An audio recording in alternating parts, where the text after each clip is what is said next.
Bonsoir à toutes, bonsoir à tous. J'espère que tout le monde va bien. Je suis ravi de vous retrouver pour cette nouvelle vidéo hebdomadaire.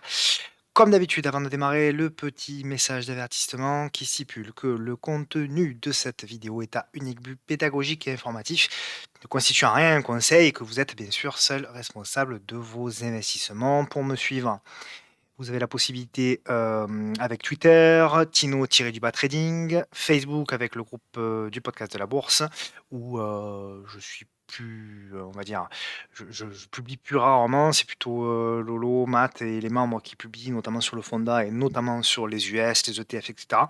Toujours très intéressant de regarder un petit peu leurs analyses pour faire un complément et puis la chaîne YouTube sur laquelle vous êtes, où vous pouvez bien entendu vous abonner, activer la clochette pour avoir les notifications lorsqu'une vidéo est, en ligne. Ah oui, donc cette vidéo sera certainement diffusée également, chez Denis, exceptionnellement en l'absence de Xavier. Xavier, pour ceux qui le connaissent, fait une vidéo, hebdomadaire sur la chaîne de Denis et là, il est en congé donc on lui souhaite bon repos à Xavier et il est possible que cette émission à titre exceptionnel soit également diffusée chez Denis, donc n'hésitez pas également à aller voir la chaîne pour ceux qui ne connaissent pas, mais la plupart connaissent maintenant. Le programme de cette semaine, donc le CAC comme d'habitude, Société Générale, Albioma, LNA Santé, JDE Pitt, Air Liquide, Hermès, Lectra, OVH, Galapagos. OVH, on l'a fait la semaine dernière, mais j'ai reçu pas mal de messages pour avoir un suivi, donc je pense que c'est bien d'y revenir. Ipsen, Esker, UCB, Deceuninck, ABN, Netflix aux États-Unis, Meta, et on parlera d'Apple, car vous le savez, pour moi, Apple, c'est le thermomètre des US, et donc c'est important, je pense quand même. Je sais pas si je vais pas la suivre régulièrement dans les vidéos, parce que c'est bien quand même de regarder ce qu'elle fait. Comme d'habitude, si vous aimez ces vidéos et que vous souhaitez qu'il y en ait une autre la semaine prochaine, faites une petite pause de, allez, ça vous prend 5 secondes, vous mettez un petit like et vous reprenez le cours de la vidéo. Ça me permet d'avoir un retour tout simplement.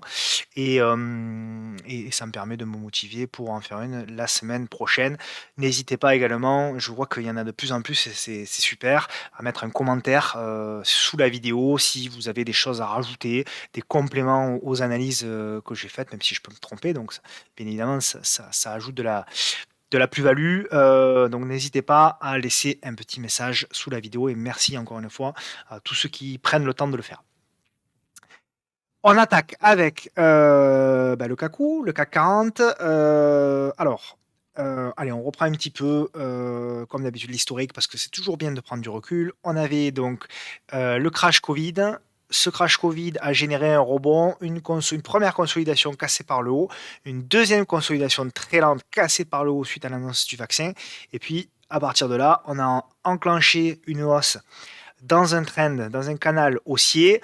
On a constaté que les hauts de canal étaient souvent des zones de vente et que les bas de canal étaient souvent des points d'achat. Sauf que petit hic, le 3 mars, on a cassé le canal par le bas et on est revenu s'appuyer.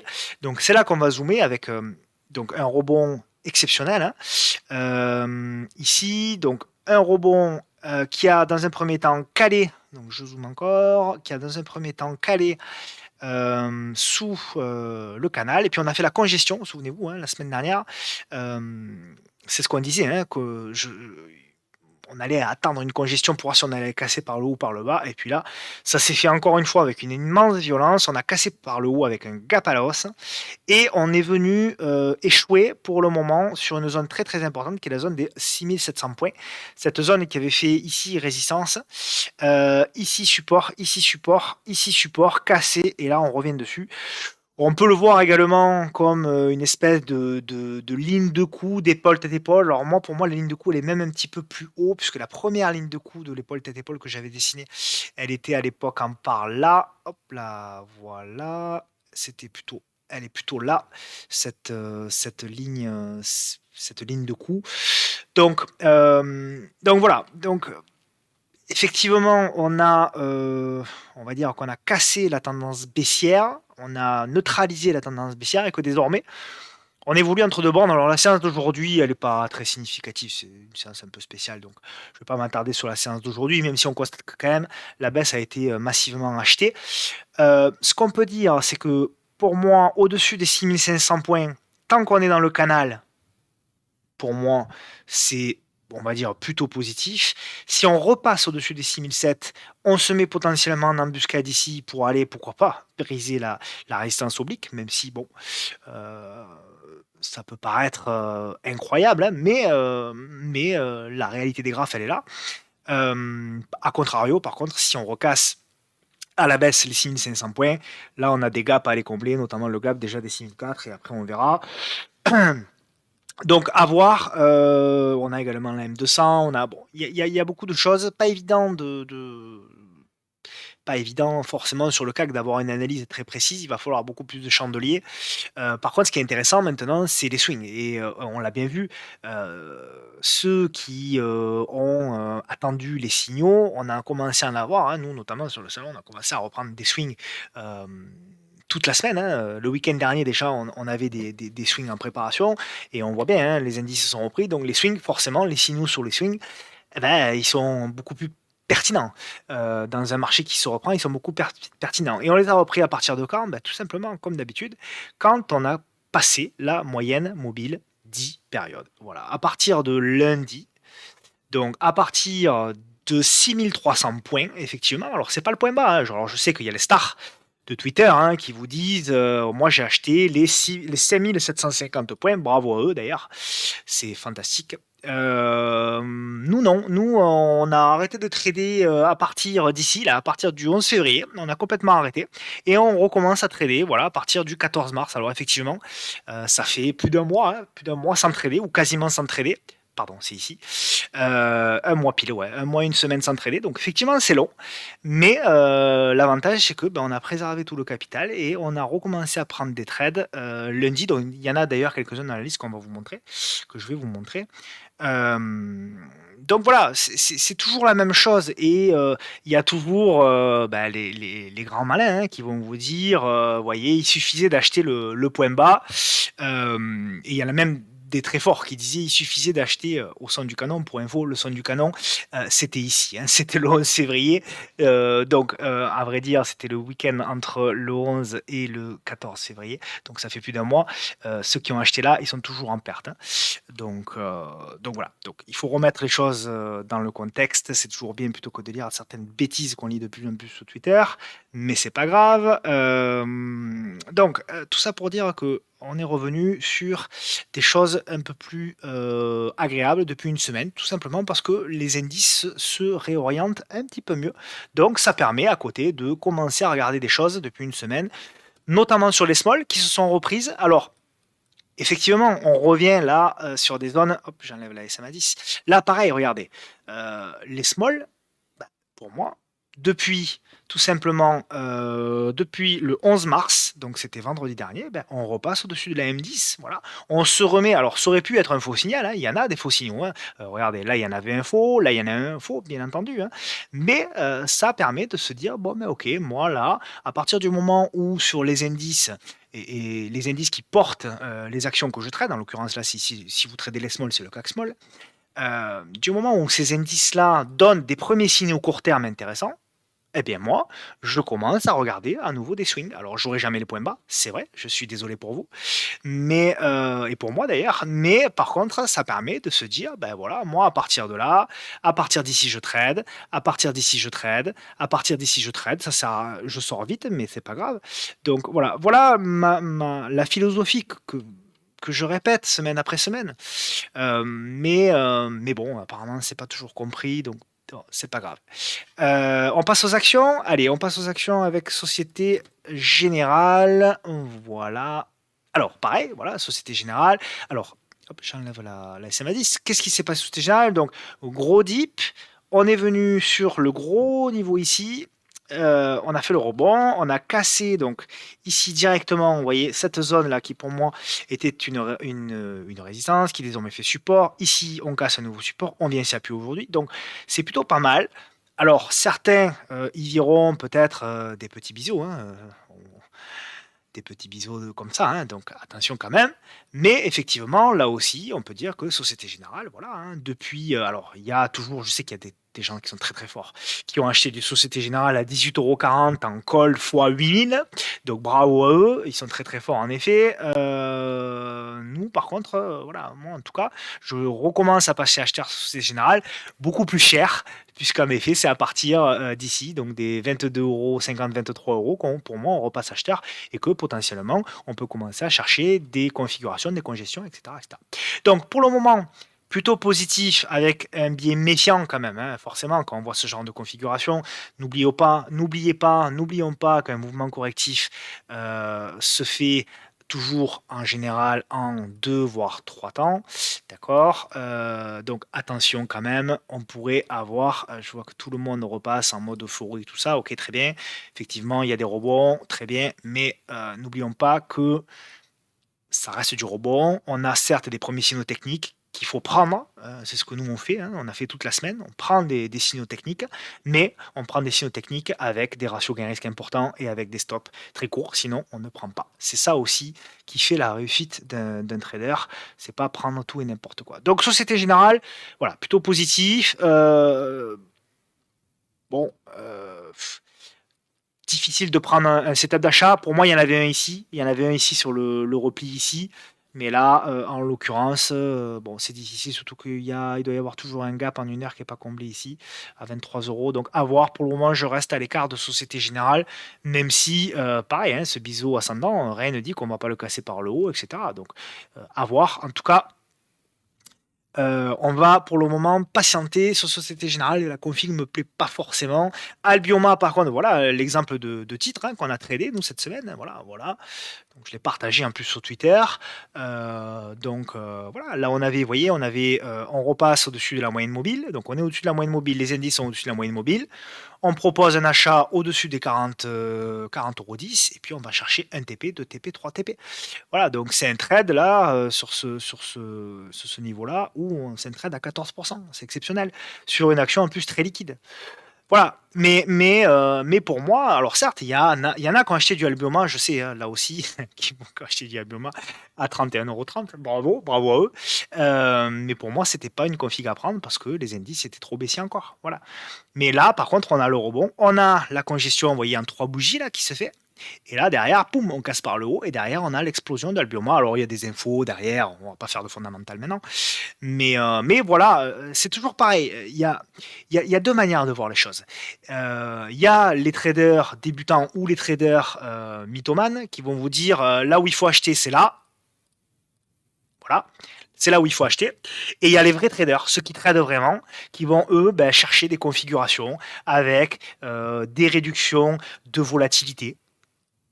Voilà, comme ici, vous voyez, avec des réductions de volatilité qui vont chercher les cassures, comme ici, des réductions de volatilité qui vont chercher les cassures et qui vont vous dire le point d'entrée, c'était là, le point d'entrée, c'était là. Alors oui, c'est plus haut que les plus bas, on est d'accord, mais c'est des vrais traders qui vont vous dire ça, c'est pas des gens qui vont vous expliquer qu'ils achètent tous les points bas.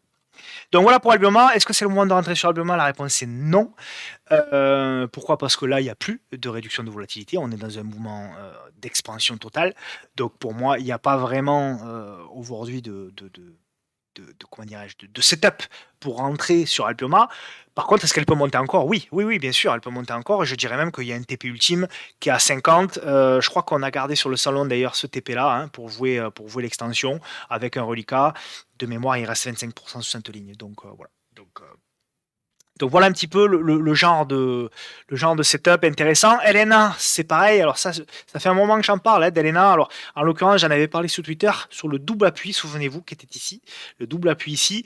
Et là, voilà, ce qui était intéressant. Alors j'en parle souvent de ce setup, le setup du faux breakout. Et là encore, il s'est réalisé avec donc une congestion qui se fait là. Voilà. Donc là, c'est typiquement le genre de choses qu'on peut trader. Hein. On peut trader la cassure, d'accord, ici. Et derrière, ce qui est très intéressant, c'est le faux breakout. Donc derrière, on a un faux breakout, d'accord, celui-là en vert. On réintègre et derrière, on fait ce que j'appelle du coup le vrai breakout. On fait la cassure ici. Et là, c'est vraiment généralement à ce moment-là qu'il faut rentrer. Alors il y a 2 possibilités pour rentrer dans ce genre de trade. Soit on voit le faux breakout et on essaye de trader sur ce que j'appelle un VV. Un VV, c'est ça. Voilà, on rentre à la cassure du VV, ici, d'accord, qui est sous la zone de breakout. en première position. En l'occurrence, moi, c'est ce que j'ai fait sur Arena Santé, un tiers de position. Et ce tiers de position, on le double, on le triple. En l'occurrence, on le triple sur le nouveau breakout. Voilà. Et du coup, on a un prix qui est intéressant puisqu'on a un prix par là. Et après, on peut jouer l'accompagnement du mouvement. Alors pour moi, sur Arena Santé, sauf si, bien évidemment, comment dirais-je, les indices se mettent à dégringoler, mais pour moi, c'est très positif. J'ai un premier objectif qui est ici. Voilà, sur Elena Santé, premier objectif qui est ici à 38 euros. Après, ben écoutez, on verra, hein. Après, on verra. Un deuxième objectif. Qu'est-ce que j'ai? J'ai cette zone là, des 42 euros. Et après, ben, on ira chercher, comme d'habitude, hein, on ira chercher cette moyenne mobile à 200 si vraiment ça part. Voilà. Donc, ça permet, voilà, là, on a un stop déjà pour moi qui est ici. D'accord? On a un stop qui est ici. Alors, de préférence, un stop clôture, un stop mental, sous les 33,45 €. Et puis, on accompagne, on accompagne, on accompagne. Voilà, tout simplement, sur la santé, des choses simples. JDE Pit, alors ça fait un moment qu'on n'en avait pas parlé. Souvenez-vous pour JDE Pit, qu'est-ce qu'on avait joué? On avait joué ce mouvement-là, hein, souvenez-vous, le mouvement exceptionnel.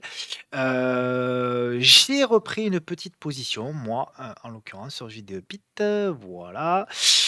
J'ai repris une petite position à la cassure ici. Petite parce qu'il y a la M200 encore qui bloque. Donc, bon, voilà. Aujourd'hui, on voit que quand même il y a une mèche basse, donc ça a été racheté. La config me plaît pour jouer le deuxième effet qui se coule. Voilà, avec il y a un support, vous voyez ici oblique, 1 point, 2 points, 3 points, 4 points, pratiquement 5 points de contact. Donc plutôt intéressant. Après, ça reste baissier sur du long terme, mais je me dis, voilà, la config est intéressante. On a cassé cette résistance oblique là, voilà, qui était ici. Donc on se remet en embuscade, c'est un peu prématuré, mais voilà, une petite ligne, ça se tente. Donc moi, je l'ai tenté sur JDE Pit. Je ne vais pas partager par contre sur le salon, celle-ci. Air Liquide. Alors Air Liquide, je reviens parce que j'avais proposé il y a pas mal de temps des zones d'accumulation. Voilà, alors j'ai rien touché encore une fois. Tout ce que je partage, j'essaye de rien toucher parce qu'après on vient nous dire on voit on fait la météo de la veille. Non, en l'occurrence, voilà, j'avais proposé 3 zones d'accumulation. J'avais proposé une zone d'accumulation ici, donc sur la zone des 145 euros, une zone d'accumulation ici sur la zone des 137. Et je sais que certains l'ont pris, puisque j'ai reçu aussi des messages en ce sens, donc j'y reviens, puisque certains m'ont demandé qu'est-ce que je dois faire. Alors, si vous avez fait la moitié de votre position ici, la moitié de votre position ici, logiquement, vous devriez avoir un prix aux alentours des 140, 141. Donc, vous êtes en plus-value aujourd'hui de 7-8%. C'est déjà pas mal sur Air Liquide.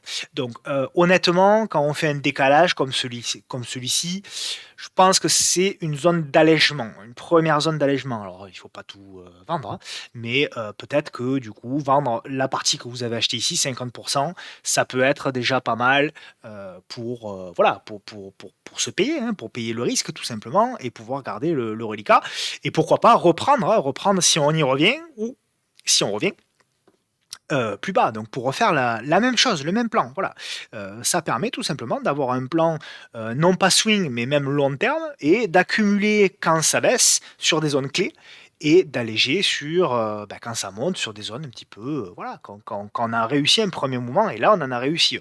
Alors c'est positif, hein, sur Air Liquide, on a cassé la résistance oblique et cetera, mais je rappelle qu'on est quand même sur le côté, sur la partie un petit peu haute, hein, de Air Liquide, du canal. Donc, alors je dis pas, hein, ça peut monter à 300 euros en ligne droite, hein, j'en sais rien, mais on est quand même plutôt sur la partie d'allègement sur ce titre-là. Voilà. Donc, je voulais revenir sur Air Liquide. Hermès, alors Hermès commence à devenir pas mal quand même, Hermès. Alors j'en ai parlé, j'ai parlé aussi de Refine Scientifique dans la semaine. Pourquoi? Parce que on était dans cette figure de congestion, de consolidation, et là aujourd'hui, enfin du moins mercredi, jeudi et aujourd'hui, on a cassé par le haut. Et malgré la séance un peu aujourd'hui un petit peu bizarre, eh bien, on reste du bon côté. On reste du bon côté de l'oblique. Donc, c'est très tôt, hein, c'est très tôt, voilà. Mais, vous voyez, on est au-dessus de la moyenne mobile 10. On fait des petites bougies au-dessus de cette résistance oblique. Il y a quelque chose qui se passe, voilà, il y a quelque chose qui se passe sur Hermès. Alors évidemment, hein, on a du boulot encore, hein. Il y a une belle zone de résistance ici. À contrario, il y a une belle zone de support. Donc on commence à avoir des indications sur Hermès très simple, en ce sens que là, on a effectivement des niveaux qui nous disent, voilà, tant qu'on est au-dessus des 1180 en clôture, on est plutôt du bon côté. Si on passe même au-dessus des 1250, on a pour moi clairement un signal d'achat sur AMS pour aller chercher quoi? Pour aller chercher la moyenne mobile à 200. Et puis ensuite, on a des zones d'objectifs, pourquoi pas aux alentours des 1460. Donc voilà, on est sur des zones, alors c'est aussi court terme. En hebdo, c'est toujours baissier, hein. Si on met la M10, on est toujours en dessous, d'accord? Donc on peut aussi voir ça comme un pullback M10, donc attention. C'est pour ça qu'il ne faut pas rentrer non plus comme un fou. Mais voilà, si on veut anticiper un petit peu les signaux, prendre une première position sur Hermès avec une invalidation très courte, une invalidation, vous voyez, à 3%, 3-4% en dessous, quitte comment dirais-je, à se surexposer si on passe les 1250 euros, ça peut être une idée. Voilà. Donc, sur Hermès, il y a quelque chose qui se passe, comme sur Eurofine Scientific, comme sur quelques titres comme ça. Voilà, donc tout n'est pas fait, mais il y a quand même des choses qui nous disent ça, c'est plutôt pas mal. Donc moi, si le CAC devait continuer, de toute façon, pour moi, ce sera avec Hermès. Pour moi, c'est assez clair. Lectra, alors Lectra, c'est un joli titre, hein. Voilà, alors pour moi, Lectra, on est dans un canal ici. Donc, ce qui était intéressant à jouer, c'était la cassure, hop, qui était ici. Voilà, donc là, pas vraiment de prise de position à faire. C'était compliqué de rentrer sur ce titre-là. Pour moi, parce que j'aurais préféré pour rentrer qu'on fasse une petite touchette un petit peu plus bas avec la M200, avec le bas de canal. Donc si on y revient, ce sera plutôt là qu'on fera l'achat. Aux alentours des 37,45 €, 37,90 € et la M200, donc 36,50 €, 36,50 €, 37,50 €, on va dire, la zone, donc toute cette zone ici. Là, pour moi, bon, ça peut bien sûr aller chercher le haut de canal, hein, mais pour moi, voilà, le timing est plus très bon. Il n'y a pas eu de setup véritablement comme on aurait pu en avoir ici, par exemple, vous voyez? Voilà. Ça, c'est le genre de setup qu'on aime, hein, avec une réduction de la volatilité, avec une cassure par le haut, etc. Mais là, bon, là pour moi, alors c'est positif, hein, là aussi, hein, on est au-dessus de la M10, voilà, le titre est très en tendance haussière, il y a aucun problème. Mais pour rentrer, voilà, pour rentrer avec un bon ratio gain-risque, bon, à voir. OVH, alors OVH, on en a parlé la semaine dernière, mais je voulais y revenir parce que je sais que ça intéresse beaucoup de monde, donc je reçois pas mal de messages. Alors, on en avait parlé quand on était ici. Voilà, donc moi je l'avais dit, hein, je l'avais annoncé sur Twitter, c'était ici même, c'était sur la bougie du 9 que je prenais une position. Donc là aussi, on ne pourra pas dire que je fais la météo de la veille. Le salon également est dessus. Donc on a fait un premier allègement, hein, puisqu'on avait pour moi une première zone d'objectifs qui était ici. Voilà, donc on a fait un premier allègement de 25% et on va garder le reliquat. Si on passe pour moi la zone de résistance ici, pourquoi pas accélérer avec un stop au PRU. Donc j'avais indiqué tout simplement que c'était un premier tiers et qu'il fallait éventuellement renforcer ce breakout ici des 22,74 €. Donc voilà, hein, le plan avait été donné à l'avance sur ce titre-là. Donc voilà, à voir si on fait un petit reflux, pourquoi pas si on fait un pullback sur les 22,50 €. Pour ceux qui sont pas rentrés, ça peut être une opportunité. Voilà, mais pour ceux qui sont dedans, moi je bougerai pas, hein. Encore une fois, voilà, encore une fois, je sais que j'insiste beaucoup avec cet M10, mais le signal est donné. Une fois qu'on a clôturé, qu'on fait une clôture au-dessus et que le lendemain on est encore dedans, on a des signaux positifs. Alors ça marche pas tout le temps, regardez, là il y avait un faux signal. Là, on avait clôturé au-dessus et puis derrière, le lendemain, pouf, on a clôturé en dessous et puis derrière, ça n'a pas tenu. Mais là, quand même, on voit que donc il n'y a pas de raison de sortir complètement de ce trade-là. Léger dans la montée, oui, pour prendre des bénéfices, mais sortir complètement de ce trade, la réponse c'est non. À ce stade, la réponse c'est non. Galapagos, alors celle-ci, moi je l'aime bien. Ça reste une biotech, donc ça reste dangereux.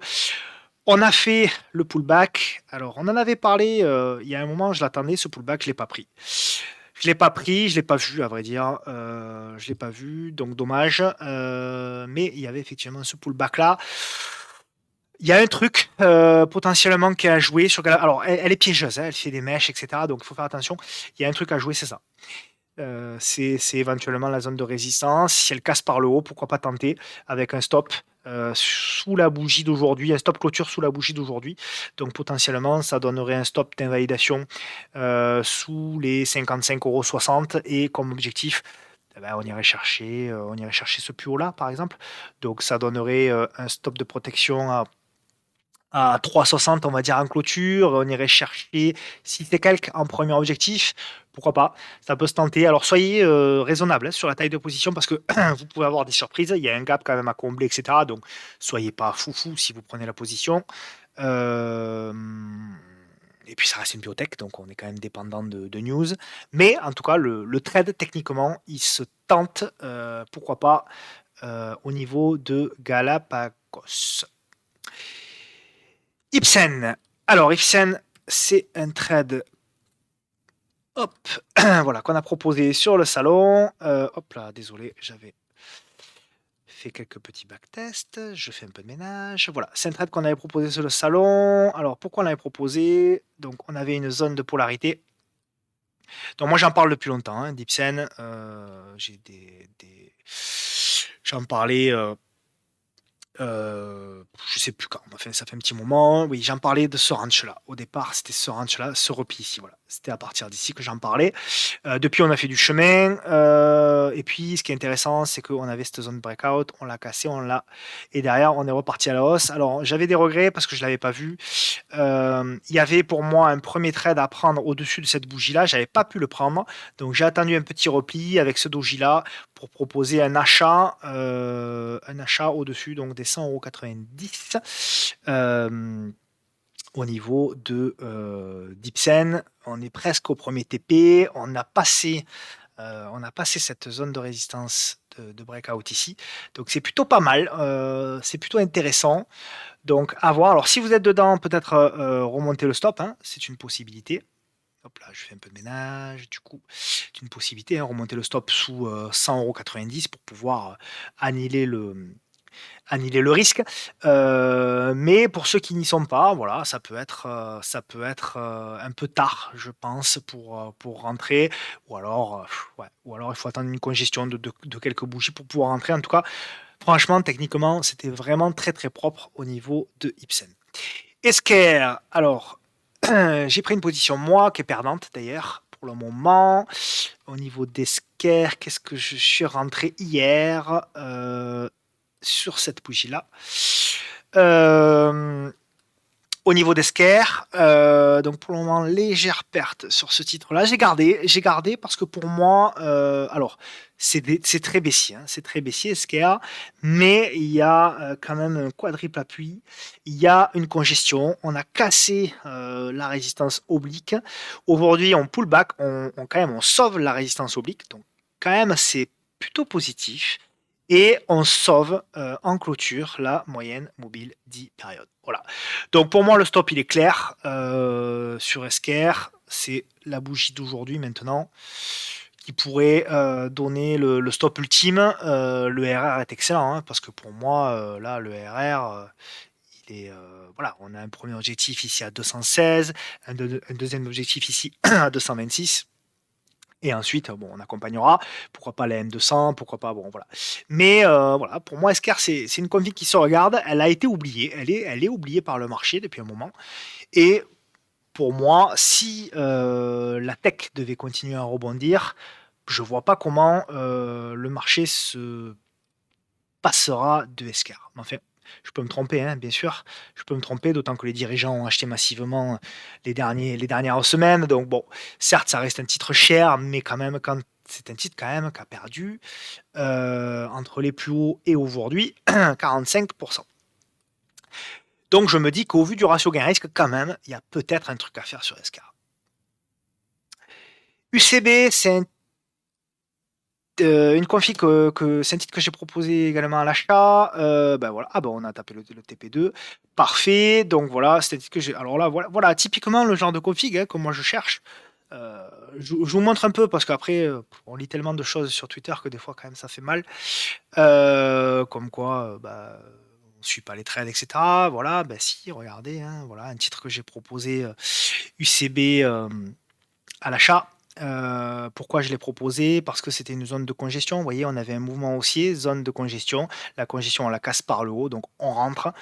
Ça permet d'avoir un stop très très court. Vous voyez, on avait un stop là aussi. Quand on dit que je mets des stops à 3% et qu'on ne me croit pas, qu'on dit que c'est pas vrai, que c'est pas possible, ben voilà, on a la preuve ici, encore une fois, que ça fonctionne de mettre des stops courts, à condition de chercher ce que je cherche toujours, de la réduction de volatilité. Voilà. Et là, ça a été le cas. Dans un mouvement haussier, une réduction de volatilité pour jouer le deuxième mouvement haussier. On a vu l'exemple la semaine dernière, souvenez-vous, sur CGG, où il y a 15 jours. Pareil, c'était la même config sur CGG. Tout ça, alors c'est des configs qui sont rares, je vous l'accorde, hein. Ce sont des configs qu'on ne voit pas tous les 4 matins, donc on ne fait pas d'overtrading, on trade vraiment des points précis, des configurations précises. Mais par contre, c'est vrai que on a des ratios gain risque très bons. On a un taux de réussite qui est pas fantastique. Moi, je tourne à un taux de réussite de 40-45%. Mais par contre, on a des ratios qui sont très très bons, qui sont de 1,5, 2, 3 des fois. Voilà, donc il faut savoir ce que l'on recherche. Donc, est-ce que UCB, pour moi, l'objectif est atteint? Pourquoi? Parce qu'on a j'efface du coup. UCB, pour moi, l'objectif est atteint parce qu'on est sur cette zone de résistance. Voilà, qui est ici. Donc moi, je jouais ça, hein, je ne vais pas dézoomer, mais je jouais ça en fait sur UCB. Pardon, je fais du ménage, c'est mes backtests. Hop, donc pour moi, voilà, zone d'allègement. Bon, gardez 20% hein, de votre ligne. Hein, pour jouer, on ne sait jamais. Hein, si on casse par le haut et que derrière on a une exponentielle qui se met en place, bah, vous avez un reliquat, c'est super. Mais pour moi, on a fait le gros move. Quoi, voilà. De Sonic, alors voilà, c'est preuve aussi qu'il n'y a pas que des trades qui marchent, puisque là, c'est De Sonic, c'est une trade que j'ai proposé à l'achat. Donc on est toujours dedans, léger gain pour le coup. Donc qu'est-ce qu'on avait tradé? Là on avait tradé tout simplement la cassure. Donc ici la cassure, le pullback. J'ai regretté parce que normalement je dois prendre la cassure ici de cette bougie là. Mais j'étais en retard, je l'ai vu trop tard la config, mais j'ai préféré quand même l'essayer parce que pour moi le ratio était encore bon. Donc le lendemain, donc voilà. Donc voilà un petit peu la config. Ce que je joue sur Sunning, c'est le retour ici sur la zone de résistance vers les 3. Et si ça passe, ben on verra. Si ça passe, on accompagnera un petit peu plus vers les 3,15. Voilà, on verra bien. Elle a rebondi, mais bon, ça reste encore fragile. On est repassé, donc voilà, on est repassé au-dessus de la M10. Là encore, regardez un petit peu le travail de la M10 qui fait résistance, qui fait résistance, qui fait résistance. Et là, on la casse en clôture, on pull back le lendemain et derrière ça part. Voilà. Donc ça, c'est des configs que je vous montre semaine après semaine, mais voilà, je ne fais qu'appliquer à titre perso ce que je vous explique semaine après semaine, même si je simplifie beaucoup parce que effectivement j'ai des setups de travail un petit peu plus complexes, mais honnêtement, ça suffit largement pour pouvoir trader. ABN, et ça permet surtout d'être dans la tendance. ABN, alors là, pareil, c'est un trade que j'ai proposé, alors qui ne s'est pas déclenché celui-là parce que c'est un gap haussier. On a eu un gap haussier, j'avais proposé, vous voyez, on avait pareil, hein, la zone de support oblique, réduction de la volatilité, malheureusement, pas déclenché, puisqu'on a gapé, donc on met des ordres à plage de déclenchement. Entre 0 et 1%, 0 et 0,5% au-dessus du break. Hein. Certains me demandent qu'est-ce que c'est des APD. Des APD, c'est des ordres à plage de déclenchement et non pas à seuil de déclenchement. Donc, quand on a un ordre à plage de déclenchement, il faut que le cours ouvre dans la zone à plage pour pouvoir être déclenché. Ce qui n'a pas été le cas, malheureusement, ici, parce que notre plage, elle était ici. Donc, vous voyez, on a gapé. Alors, on est revenu faire le pullback, hein, mais en tout cas, ça n'a pas été déclenché, donc je le considère pas comme. Par contre, ce qui est intéressant, c'est ça. Voilà, ça c'est intéressant. Ça c'est très intéressant parce que si on a effectivement derrière une relance, eh bien ABN Amro-Bank pour moi en profitera. Et là, très franchement, on peut avoir, regardez, si vous mettez un ordre à plage de déclenchement ici, ou même, allez, au-dessus de la bougie, légèrement au-dessus de la bougie, avec un stop loss, par exemple, ici ou même ici, voilà, ça peut être avec un ratio exceptionnel pour pouvoir repartir. Donc voilà le genre de configuration qu'on peut traiter. Donc à observer, ABN Abrobank, les banques ont rebondi, mais ABN a encore des objectifs à aller chercher. Comme objectif, il y a un petit gap qui est ici. Et en deuxième objectif, un gros gap qui est ici. Voilà. Donc c'est bien, ABN Abrobank, c'est coté pardon, à Amsterdam. Donc il n'y a pas de TTF dessus. Donc ça peut être intéressant à jouer, c'est hyper liquide, vous voyez, 43 millions d'euros échangés. Donc là aussi, ceux qui disent que sur le salon, on fait décaler les titres, vu les titres qu'on propose, si on fait décaler 43 millions d'euros, croyez-moi, c'est que on a des gros portefeuilles sur le salon. Netflix, allez, on part aux States. Netflix, voilà, pas mal. Voilà, pas mal. Pas mal Netflix, on est en potentiel retournement, là aussi, Netflix, voilà. Donc on casse la M10 et derrière on casse le biseau descendant. Donc signal quand même important de premier retournement. Alors si vous avez loupé ce mouvement-là, parce que le premier mouvement, il est jamais évident. Ce qui est intéressant, c'est de guetter un retour potentiel sur la moyenne mobile 10. Voilà. S'il y a un retour potentiel sous la moyenne mobile 10, une petite congestion qui se met en place, alors je ne sais pas comment elle sera, mais hop, vous jouez la congestion et la deuxième cassure pour aller chercher le gap qui est ici. Voilà. Donc, à suivre de près, Netflix, si vous n'avez pas pris. Si vous avez pris, parfait. Donc, vous gardez. Si vous n'avez pas pris, petit repli, et à ce moment-là, vous tradez la première cassure du repli. Très simple. Comme d'habitude, très simple. Meta. Pareil, Meta. Voilà, pareil. Cassure de la M10. Comme par hasard, on la gap. Comme par hasard, on gap la M10. Et là, on a la relance. Donc, on avait cette zone de congestion. On casse la zone de congestion par le haut. Pile sur un niveau de support très important, qui était ce niveau-là. D'accord ? Donc, qu'est-ce qu'on va attendre? Donc, soit on est dedans, on a pris la cassure de la M10, tout ça, donc parfait, si vous l'avez fait. Si vous ne l'avez pas fait, petit repli, petite congestion. Voilà. D'accord? Et quand on a, si ça arrive pas, si ça arrive pas, ça arrive pas. Si ça part en ligne droite vers les 400 $, bon, tant pis. Ça m'étonnerait quand même. Mais premier repli, on joue la cassure. Voilà, tout simplement. Et on met un stop sous la congestion. Tout simplement, comme d'habitude. Et on va terminer par Apple. Alors, Apple, on en avait parlé. Alors, ce qui est intéressant, c'est qu'on en avait parlé et que Apple, depuis 15 jours, nous valide le scénario.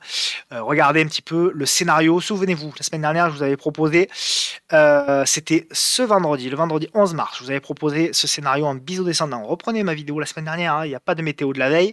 Je vous avais proposé ce scénario en biseau descendant. Et je vous avais dit quoi? Je vous ai dit, il y a de très fortes chances qu'on rebondisse ici pour pouvoir jouer le mouvement, pour aller chercher cette résistance oblique et pourquoi pas, si ça passe, la résistance oblique du dessus. C'est très exactement ce qu'on a fait, puisqu'on a rebondi sur le support oblique du biseau descendant et on a rebondi. On est sur la première zone de résistance qui est à la fois, je l'ai laissé, souvenez-vous, l'ancien support oblique, d'accord, qui a été cassé et pullbacké, plus la résistance oblique. Donc, soit vous êtes un acheteur de support, et là, vous avez suivi la vidéo la semaine dernière et vous avez acheté, entre guillemets, en petite unité de temps, ici, Apple. Donc là, parfait, bravo. Et là, vous êtes en gain déjà de, allez, admettons que vous n'avez pas acheté au plus, vous avez acheté ici, par exemple, à 151 ou 152, vous êtes en gain de 7%. C'est ce qu'on visait, je l'ai dit la semaine dernière, 7% de gain. Donc là, vous êtes sur un premier niveau d'allègement, ou en tout cas, vous montez le stop. Soit vous n'êtes pas sur Apple, et dans ce cas-là, j'attendrai quoi? J'attendrai une cassure, et j'attendrai la congestion ici. Voilà. Et dès qu'on va casser ici, pourquoi pas rentrer. Mais là, pour moi, le problème, c'est que si vous rentrez ici, ça vous fait une invalidation qui est lointaine, puisque ça ferait une invalidation ici. Donc ça fait une invalidation qui est à plus de 8%. D'accord? Donc pour moi, voilà. En tout cas, sans parler de trading, en ce qui concerne Apple, pour le moment, c'est toujours la même chose. On est pour moi dans un mouvement de construction. C'est neutre, d'accord, c'est neutre. On est dans la figure. Quelle sera la figure? Est-ce que c'est ce biseau, le petit biseau descendant là ici, ou le grand qui sera jugé par le marché? Je sais pas. Donc on va encore observer Apple. Voilà, c'en est fini pour cette vidéo. J'espère qu'elle vous aura plu. Si c'est le cas, n'oubliez pas de laisser un petit like, un petit commentaire. Je vous souhaite un bon week-end et je vous dis pourquoi pas à la semaine prochaine. À bientôt. Au revoir.